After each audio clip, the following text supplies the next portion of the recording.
We're running $1 trillion deficits right now, which are, comparable to Obama level deficits at the depths of the Great Recession.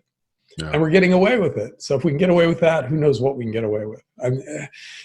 This is the kind of thing, the idea that maybe this is open-ended, maybe we can do this forever. That's the kind of idea that takes hold at the peaks of bubbles, right? People start thinking, well, God, this happened, so why can't all these other things happen? And of course, something happens to blow up every bubble. And we're in a global fiat currency bubble right now. Call it the everything bubble, call it the money bubble. But we're in it. And bubbles do two things. One is they go on longer than a reasonable analyst would expect, using history as a guide. And two, they eventually blow up because the imbalances that build up when people just throw caution to the wind become unmanageable at some point. SDBullion.com is a high-volume physical gold, silver, and precious metal dealer. At SDBullion.com, you can order your guaranteed physical precious metal bullion products online, 24 hours a day, 7 days a week. Visit SDBullion.com for more information.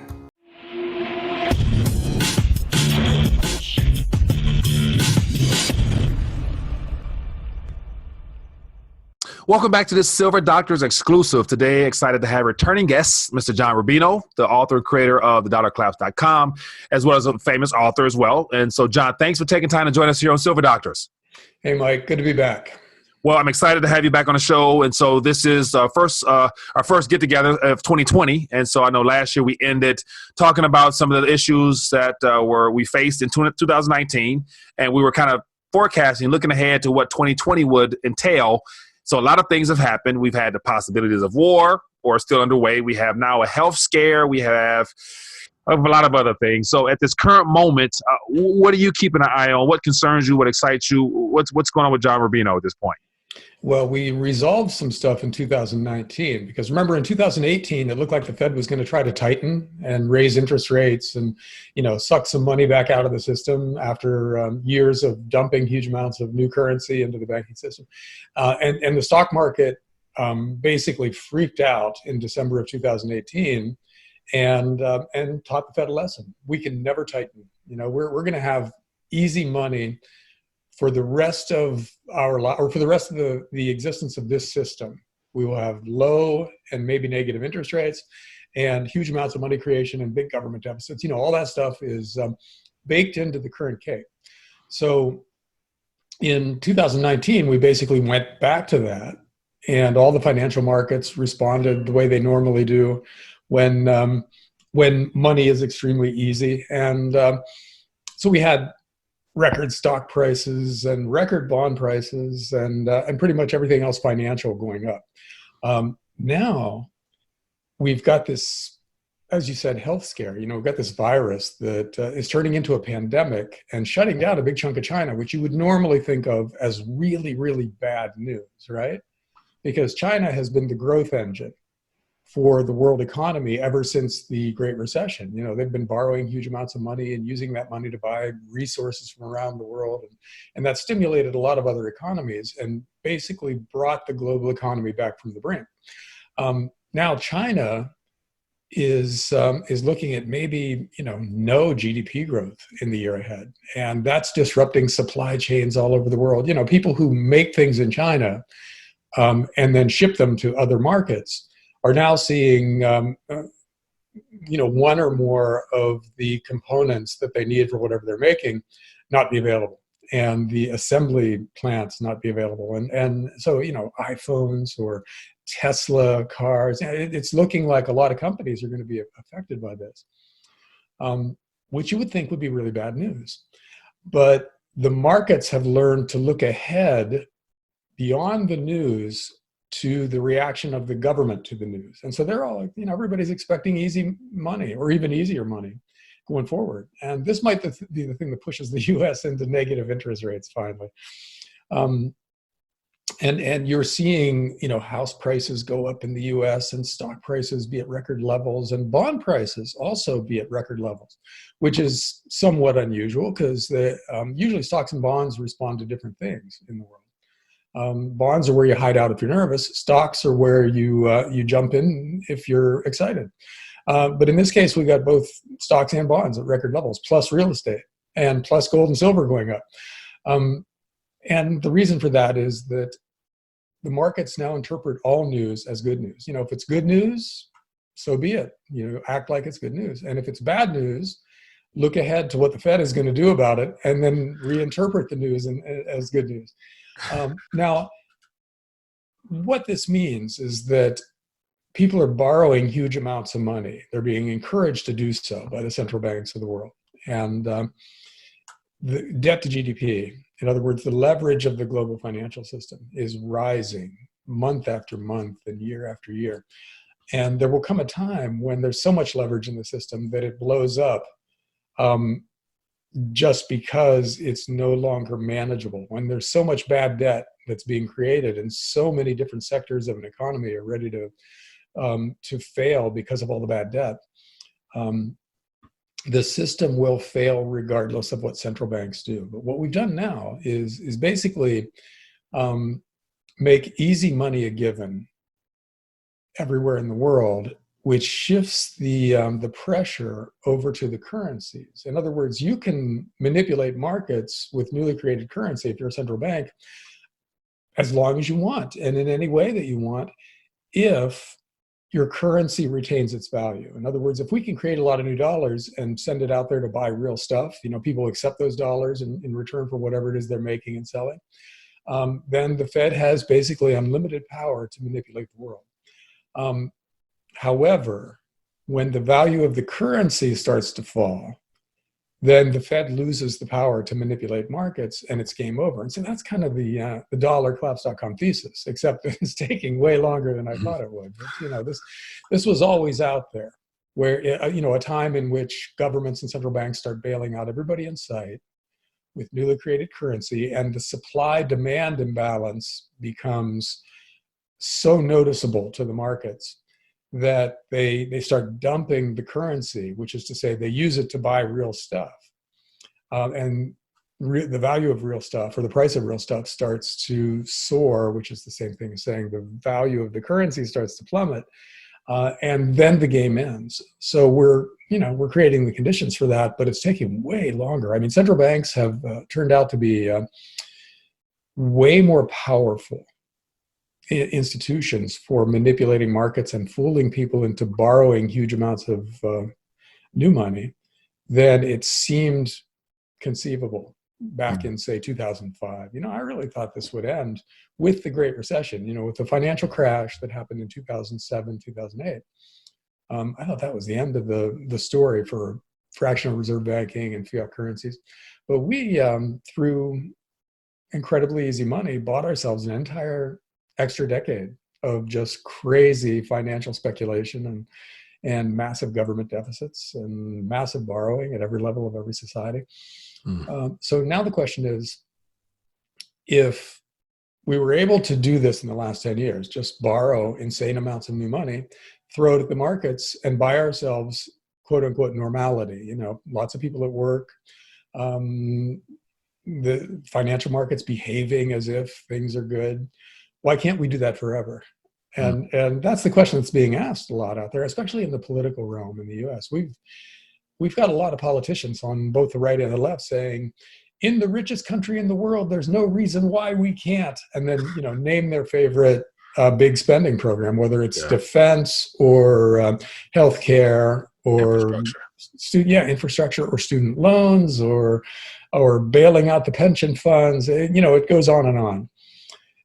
And everybody has the same premise that we're a rich country, but what we actually are is a deeply indebted country. We bought a lot of stuff with debt. So we're analogous, as a society, we're analogous to a family that had some troubles, but instead of scaling back their lifestyle, just maxed out a bunch of credit cards. And the neighbors think they're still doing fine because there's still a big SUV in the driveway and there's a big flat screen TV on the wall. But in reality, the repo man has their address and is heading their way. And that's the global economy. Yeah. But again, we don't know when the repo man is going to arrive, and we don't know what the catalyst is for the unraveling of the system. Boy, it seems like a global pandemic that shuts down the Chinese economy would do it, right? I mean, that seems like a really big exogenous shock. Yeah. But so far, it hasn't been that. In fact, it's been an excuse for buying more stocks and more bonds and more real estate. So, the easy money and central banks with unlimited printing presses have turned financial logic on its head. And what used to be right and true no longer is. Yeah. Now, I tend to believe, and I want to believe, that the laws of finance can be bent but not broken, and eventually fundamentals win out. But boy, the timing of it is just impossible to predict. I mean, if a global pandemic coming in the 11th year of an expansion with the highest levels of debt ever recorded doesn't do it, I have no idea what would, Right. So my thing is, after watching the State of the Union address last week, I think it was last week, yeah, and so hearing about how great everything is, the economy is this and that, and so the narrative is that the expansion is still going on, and it looks like even Jerome Powell himself in the last couple of hearings a while back referenced that, at this current rate, the debt is unsustainable, and monetary policy can't do it by its own self. Like, it can't be it can't continue to drive the economy the way it has been. So there's going to be some need for some fiscal stuff. So you hinted at some things that might be coming along, to where I think that who would have ever thought it can go this long? But perhaps if they kick in some fiscal policies, infrastructure spending, more borrowing, there's a 20-year bond coming out pretty soon, and where the demand will come from that, we'll see. But is it possible, you think, that this fiscal package is going to be rolled out eventually? Because I would assume the Democrats and Republicans will have to agree on something to kick the can down further. Could they squeak out another couple years apart from all this stuff happening around us, which may not be impacting it the way that it normally would? Well, that's the thing. Who knows? We're running trillion-dollar deficits right now, which are, comparable to Obama-level deficits at the depths of the Great Recession. Yeah. And we're getting away with it. So if we can get away with that, who knows what we can get away with? This is the kind of thing, the idea that maybe this is open-ended, maybe we can do this forever. That's the kind of idea that takes hold at the peaks of bubbles, right? Mm-hmm. People start thinking, well, God, this happened, so why can't all these other things happen? And of course, something happens to blow up every bubble. Mm-hmm. And we're in a global fiat currency bubble right now. Call it the everything bubble, call it the money bubble. But we're in it. And bubbles do two things. One is they go on longer than a reasonable analyst would expect, using history as a guide. And two, they eventually blow up because the imbalances that build up when people just throw caution to the wind become unmanageable at some point. You can bid up house prices, for instance, for a long time, but when you reach the point where the average person can't even come close to buying the average house, you run out of buyers, right? And house prices have to go back down. Same thing with stocks. When you reach a point where you're paying insane amounts of money for a given dollar of corporate earnings, then that company, the underlying company of the stock that you're buying, they have to make ridiculous amounts of money for ridiculous periods of time in order to justify that stock price. And that eventually causes a bear market in equities. So we've built up all those imbalances. They are here now. Hmm. And the only question is, can they go a little further, or is this the end of the road? Home affordability in the US is at a record low level. In other words, it's harder to buy a house for the average person now than it's ever been. Yeah. Equity valuations are comparable to the 2000 tech stock bubble level. And we've never been beyond that point without having a gigantic crash. So it goes on and on. Bond prices are at record levels. We've never had bond yields on average around the world this low. So everything is a bubble. And the question is, what pops the bubble? And again, if a global pandemic doesn't do it, then it's hard to see what does. Although lots of things are out there waiting to happen that could. a flash crash in the financial markets, which happen when you get too many people on one side of a trade. And a lot of those people aren't even people; they're computer programs that tend to exacerbate moves rather than limit them, because the algorithm at a certain point says sell, which causes other algorithms to automatically sell, and so on all the way down. So there's plenty of stuff that could happen, but the fact that an almost Middle East war, which we had 3 or 4 months ago, when the U.S. killed a high government defense official of Syria or of Iran, and Iran promised to retaliate, that could have been a big Middle Eastern war, but it didn't happen. But even the prospect of it, but they did though. But that's what's interesting, that apparently there was some missiles fired to an American base, and then Trump came out the next day and said no one was injured. Then a report came out and said there's people with some concussions. So there was an attempt from what we were told, but even that didn't do it. Well, but they stopped. We did our thing, they did their thing, and then we both just backed off. So it didn't turn into a war, thank God. A Middle Eastern war would be pretty close to the ultimate nightmare. Because remember, Russia and China are allied with Iran, and the U.S. and Israel would be on the other side of that fight if it really started to spin out of control there. And that's a doomsday scenario. If we have a shooting war with the world's big powers in the Middle East, it would be just an insanely scary situation with the new weapons we have now. That's really what, not that we didn't have scary weapons in the past, but now we've got these hypersonic missiles that can get somewhere in 15 minutes and can evade any kind of a defensive system, and artificial intelligence running unmanned drones and submarines, some of which are equipped with nuclear weapons. This is just too crazy. A war can't happen now because we have no idea what happens when these weapons actually get used. So pray that the people in charge of those weapons understand the risks that they're running. Right. But anyhow, the prospect of that didn't blow up the financial markets. And that's because we assume that money gets easier in proportion to the risks of something rising. In other words, the worse the shock, the lower interest rates will go, and the easier it will be to borrow money and speculate with that money. And the financial world loves that kind of a scenario, because no matter how bad things are out there, they'll be that good in the financial markets when you can borrow money at negative 3%. If mortgages go negative in the U.S., Mike, I would even, I'm anti-debt temperamentally, but I would feel obligated to buy a house or some other big piece of real estate if I could get a negative 2% mortgage. Yeah. And think about what negative rates mean conceptually, because what it means is that the more money you borrow, the better your credit becomes, because borrowing money is a cash flow positive operation. So somebody like Japan's government, for instance, which runs massive deficits and builds up huge amounts of debt, unprecedented amounts of debt per capita for a government. That's what Japan has. But their debt has a negative yield. So the more they borrow, the more money they make. And that higher cash flow makes them more creditworthy.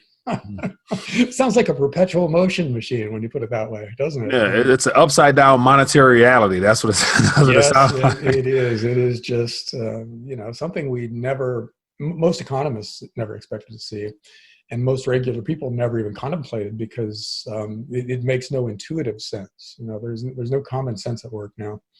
But here we are.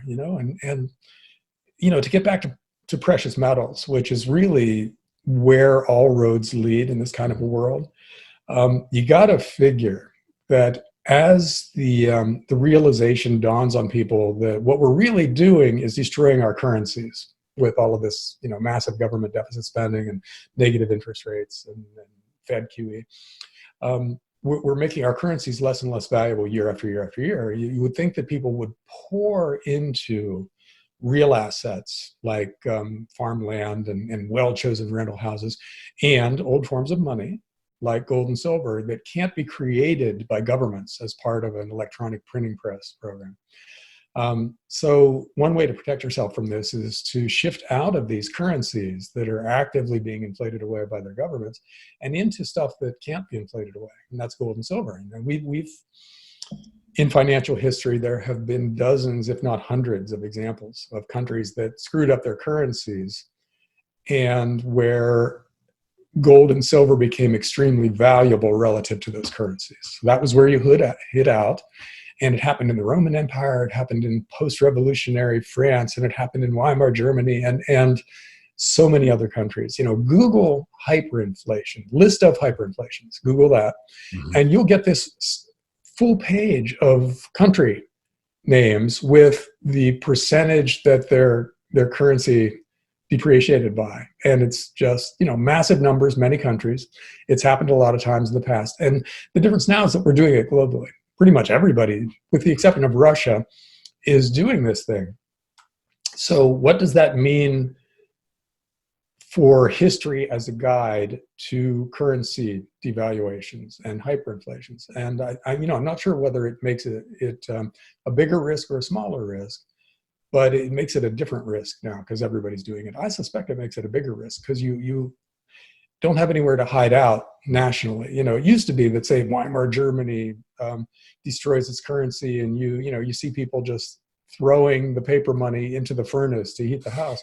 But everybody else was on the gold standard. So you could go anywhere else and be in a sound money situation. But now there's no sound money hideout in terms of national currencies, with the possible exception of Swiss francs. But, that's a country of 8 million people? I don't think they can accept the entire world's capital flowing in.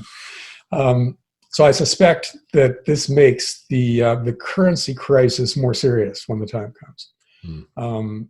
Which makes gold and silver better things to own when the time comes. So we'll see, but I suspect that's the way it goes. Yeah. Now the repo market. And so once again, oversubscribed daily, trillions of billions. There's no amount that they may not bring into existence to provide liquidity. And so without all the technical things, will this repo action, which is not even considered QE, will this eventually be announced? They don't really need to announce it as QE, but will the activities taking place now, which you said cannot normalize, that cannot go back to normal, will this probably speed up the hyperinflationary environment or the excessive inflation that you're referring to when it comes to the Federal Reserve note? Well, see, that's how crazy this world is. I was naming the catalysts that could have in the past and might blow up the global financial system in the future. I totally forgot about the repo market. Yeah, the overnight lending market, in which banks lend to each other, froze up last year. And banks no longer wanted to lend to each other, presumably because they saw what was going on in those markets and didn't trust the other banks anymore. Or they saw what they were doing and assumed the other banks were doing the same crazy stuff, and didn't want to trust other people who were behaving as they were behaving. And that alone could have crashed the global financial system. And the Fed had to come in and throw hundreds and hundreds of billions of dollars at keeping the overnight lending among banks going. They had to basically just give banks money to lend to each other. And it's still going on. This hasn't been resolved yet. So if the Fed pulled out of it, presumably it would crash again. And what's this? They're saying something about April. By that time, there'll be enough liquidity provided. They'll have, 1.5 trillion as their reserve balance, time, scheduling to where it should be good to go. And we'll look to dial back in April. So what's the likelihood of April being that time frame? Who knows? Because they didn't see this coming. And because of that, because they didn't understand the market when this thing blew up, there's no reason to think they understand the market going forward. It's the same thing with the housing crash and the Great Recession. The guys who were in charge then, many of whom are still in charge of the financial system, did not see that coming.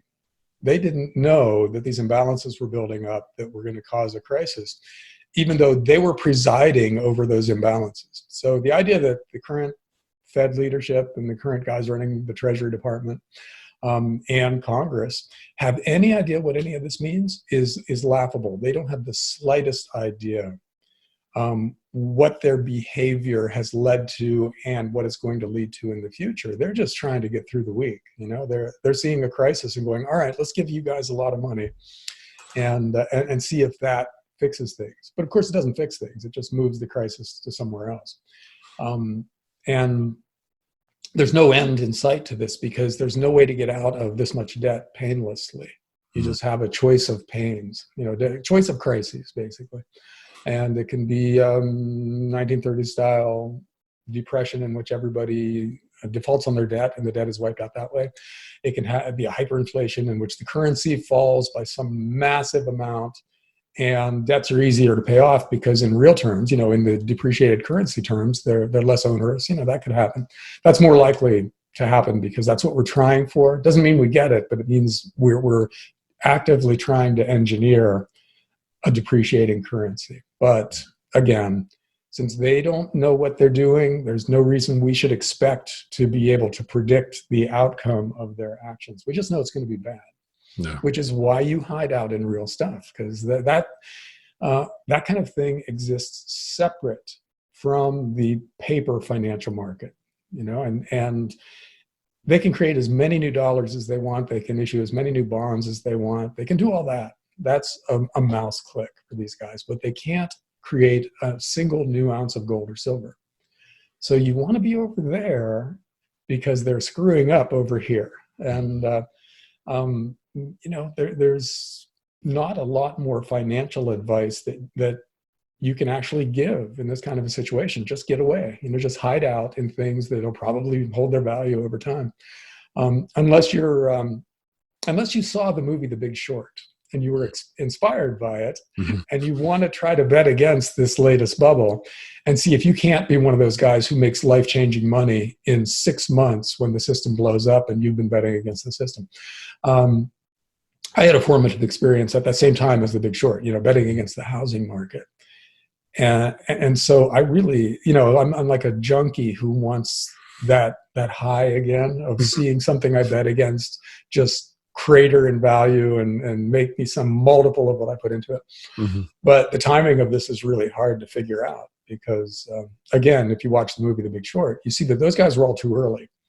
And they all lost their shirts for a while and almost had to give up before it worked out. So the big risk with the bubble is that not that you misinterpret it as a bubble. You can see the bubble, it's going to blow up, but you can't know when. So shorting it means you might have a few really painful years if it goes on even longer than you expect. However, when it works out, there will be these fortunes made, these epic household name kinds of fortunes where we know who did it and we recognize their names because they made hundreds of millions or billions of dollars by betting against this whole thing. Yeah. And, on a smaller individual scale, I'd love to be one of those guys this time. But I don't get the timing. I don't see what it is on the horizon that blows this thing up if coronavirus doesn't do it. And if the prospect of a Middle Eastern war doesn't do it, and if equities at 27 times year ahead earnings or whatever they are now doesn't do it, we'll have to see what does in the future. Yeah. Wow. Well, you gave a great description of what is going on, and it doesn't make any sense whatsoever. And so you can play along with it, get out, preserve, protect yourself. But yet, whatever it is, you don't want to be left in the kitchen as things, as the blaze spreads. So you will get burned, in my personal opinion. So, yeah, I like, as always, John, great connecting with you. And so I thank you for taking time to join us here on Silver Doctors. And so for those that might be coming across for the first time, point them back in your direction so they can be a blessing to your work. Okay, I run dollarclaps.com, which is a continuously updated website that covers all this stuff. So, stop in the morning or in the evening, and you'll be up to speed on the dark side of the financial world. All right, sounds good. Once again, John, it's great having you back on Silver Doctors. Looking forward to, as always, connect with you, stay in tune with what you have going on, and have you hopefully back on in a couple months and try to make sense of where we're at then and see what was or what did not occur based upon the not so good news. It always seems to be good news that we're given. So thanks again, John Rubino, for joining us on Silver Doctors. Thanks, Mike.